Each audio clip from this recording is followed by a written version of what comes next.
La Russie doit quitter la FAO, l'Organisation des Nations Unies pour l'alimentation et l'agriculture. C'est la requête formulée par Volodymyr Zelensky. Le président ukrainien accuse Moscou d'être responsable du blocage de plus de 20 millions de tonnes de céréales destinées à l'exportation et ainsi de faire planer un risque majeur de famine, notamment dans les pays d'Afrique et du Moyen-Orient, très dépendants du blé ukrainien.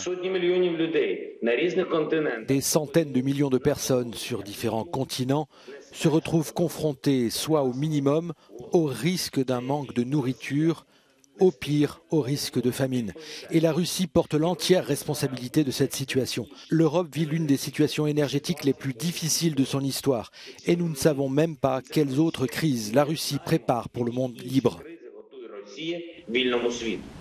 Volodymyr Zelensky accuse la flotte russe de bloquer les ports ukrainiens, dont celui d'Odessa. Son discours, en visioconférence, intervenait en marge d'une réunion interministérielle de l'OCDE, à laquelle participait également le président du Conseil italien.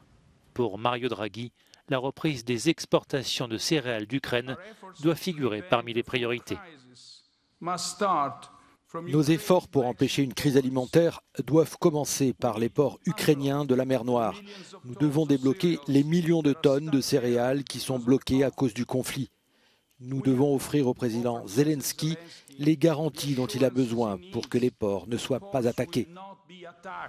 Avant que la guerre n'éclate, l'Ukraine était en passe de devenir le troisième exportateur mondial de blé. Kiev exportait par ailleurs chaque mois 15% du maïs mondial et 50% de l'huile de tournesol. Conséquence de la guerre, les cours s'affolent. Depuis le début du conflit, les prix du blé au niveau mondial ont augmenté de plus de $100 la tonne.